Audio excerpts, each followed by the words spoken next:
তাহলে আসলে সংস্কৃতি পরিবর্তনটা কিভাবে হবে আমি একটু শুনতে চাই। আমি একবার স্পষ্ট করে আপনাকে বলি যে পুরাতন বন্দোবস্তের রাজনীতি থেকে বের হয়ে জামাত কোনোদিন আসেনি, আসতেও পারবে না। আমি 91 সালে যখন বিএনপি রাষ্ট্রীয় ক্ষমতা ছিল, আমি একটা উদাহরণ দিয়ে বলছি, কারণ আপনি অনেক কথা বলেছেন যেটার উত্তর দিতে গেলে আমাকে সময় দিতে হবে।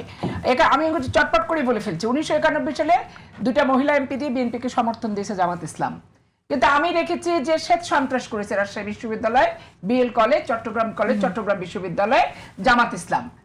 কিন্তু তখন পর্যন্ত জামাত ইসলামী ছাত্র শিবিরের কোনো ছেলেকে বিএনপির ছাত্র দল কোথাও কিন্তু হাত দেয়নি। আপনি এরকম শত সহস্র 120টা যদি ঘটনা আপনি গুগলে সার্চ দিবেন, আপনি পেয়ে যাবেন। রাজশাহী বিশ্ববিদ্যালয়, বিএল কলেজ, চিটাগাং এবং চিটাগাং কলেজে বিশ্ববিদ্যালয় আপনি পেয়ে যাবেন। কিন্তু তাহলে এখন এবং আমি দায়িত্ব নিয়ে আজকে বলছি, মারা গেছেন, আল্লাহ জান্নাতবাসী করুক, মতিন চৌধুরী উনি স্বরাষ্ট্রমন্ত্রী ছিলেন এবং জমিরুদ্দিন সরকার উনি শিক্ষামন্ত্রী ছিলেন। ওইখানে রাজশাহী বিশ্ববিদ্যালয় থেকে এসে সঠিক তথ্য বলতে যাওয়ার আগে উনি মোটিভেটেড হয়ে যেতেন।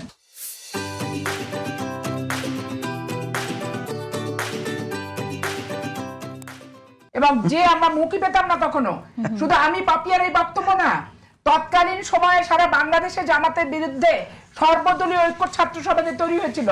ওখানে ছাত্র ইউনিয়ন থেকে শুরু করে অন্যান্য সংগঠন ছিল, তাদের কাছ থেকে আপনি এই জিনিসটা জেনে নিতে পারবেন। এবং আজকের মুখ্য সচিব যার নাম রাষ্ট্রপতি হিসেবে আসছে, উনি তখন জমিরুদ্দিন সরকার পিএস ছিলেন, ওনার মুখের সামনে যে আমরা কখনো দাঁড়াতেই পারিনি।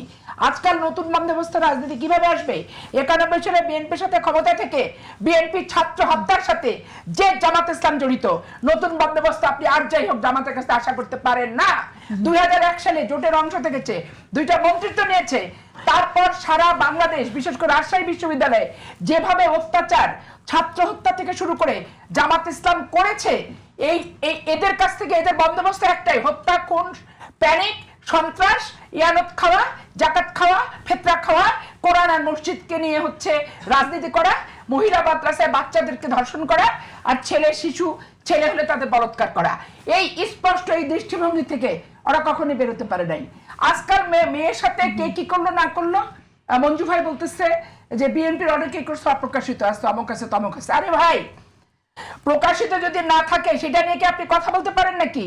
আপনি ধরা খাইছেন, বহিষ্কার করছেন, ভালো কাজ করছেন, আপনি আমাকে রাখতে আসতেছেন কেন? যে আমাদের অনেকের এই দোষ আছে, ওই আছে, সে আছে, কার বউবেটির সাথে করে বেরিয়েছে।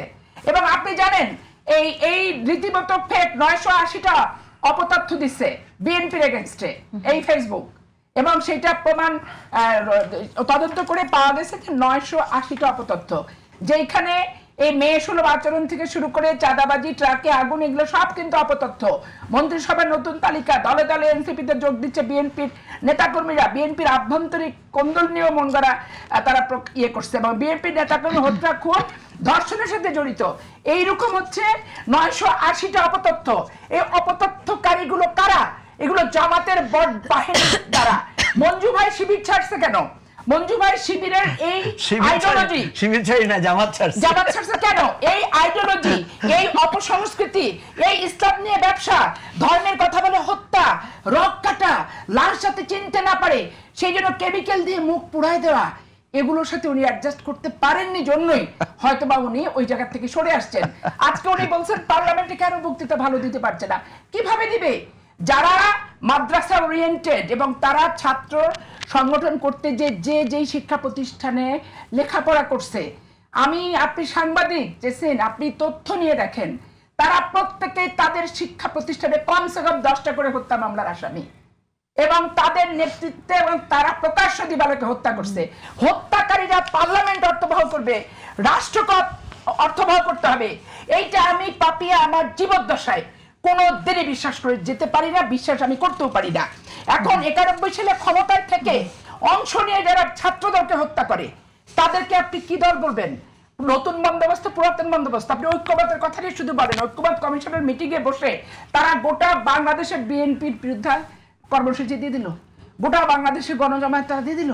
তাহলে এগুলো যে কি জিনিসের কি জিনিস, এই যে কি মালের মাল, এই যে কি জিনিস, এটা বিএনপি হারে হারে টের পাচ্ছে। এখন এই নতুন প্রজন্মে যারা বিএনপি করতে আসছে তারা হারে হারে টের পাচ্ছে। আর আমি পাপিয়া 1986 থেকে শুরু করে 26 পর্যন্ত টের পেতে পেতে পেতে পেতে আমি একবারে কড়া পড়ে গেছে। আমার আত্মার অনুভূতি, ফিলিংস, রক্ত, মাংস, ধমনী, শিরা, সবকিছু সাক্ষী।